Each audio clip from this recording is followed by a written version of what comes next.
Jean-Serge Sou, doyen Sou, vous venez de regarder le documentaire que j'ai réalisé qui retrace le parcours de votre vie consacrée à une immense œuvre.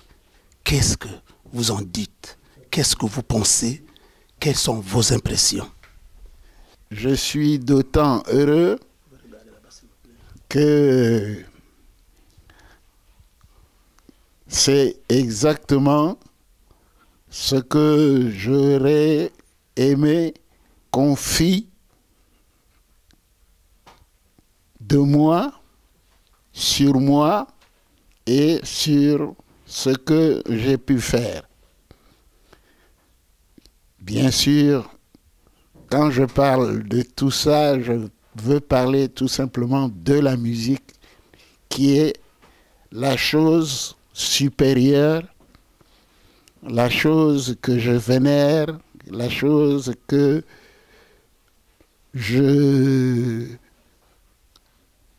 déjà que je l'aime, que je l'adore, c'est pas rien. Et donc, il faut que je te remercie, mon cher cadet, parce que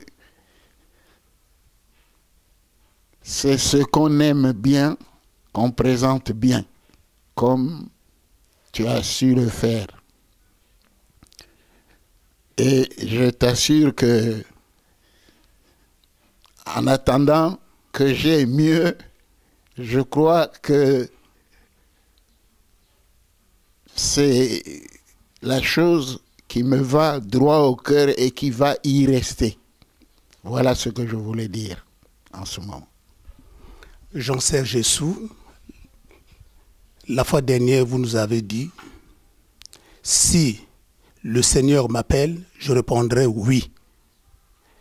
Est-ce que vous savez que ce jour-là, nous qui sommes les fans des Sou, nous fondrons en larmes? Ben, c'est naturel. Ce qu'on aime bien, quand celui qu'on aime bien disparaît, voulais-je dire, ben, il fait pleurer ce qui reste avec son souvenir, avec tout ce qu'on avait de bien, tout ce que nous avons connu de bien, et même les choses assez difficiles, elles foutent le camp pour ne laisser que ce qui a été le meilleur. Voilà ce que je voulais dire. Pour nous, les fans des Sou, quel est le message ou consigne que vous laissez à nous, les futurs orphelins? Ah, vous savez que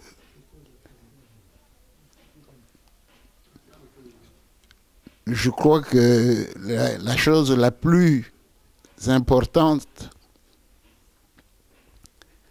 c'est quand même la vie. Et c'est quand on perd quelqu'un qu'on aime bien, il est tout à fait normal que les larmes viennent là où venaient des sourires, des rires et toute la joie du monde. Bon, maintenant, ça voudra dire que j'aurais laissé des gens qui ne m'oublieront pas. Et je crois que, bon,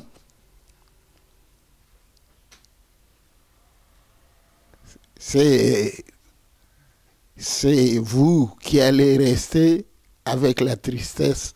Moi, je serai déjà parti. Et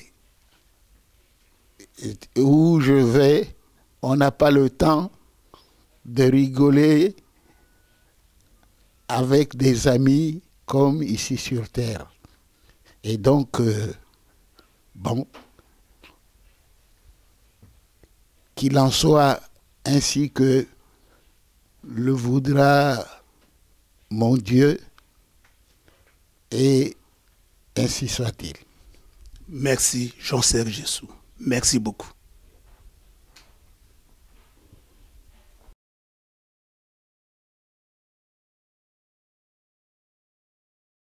Quand Jessou est revenu des Antilles en 1971, pour la fois dernière, vous nous avez dit qu'il jouait un style de quintet en quintet. C'est une expression que je ne comprends pas. Qu'est-ce que ça veut dire?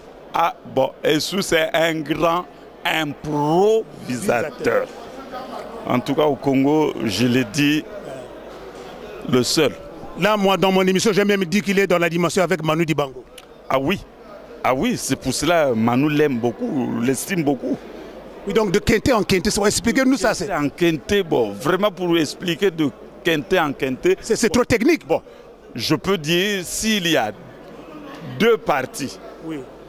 Jessou peut vous ajouter 3. S'il y a 4 parties, Jessou vous ajoute la 5e partie, donc du quinte.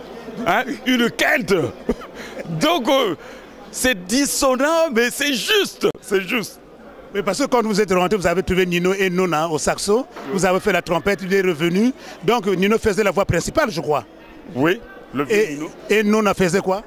La 2e partie. La 2e, et vous faisiez quoi? La 3e partie. Après, ils m'ont envoyé faire la première partie. Maintenant, quand Jessou est venu, il a fait quoi?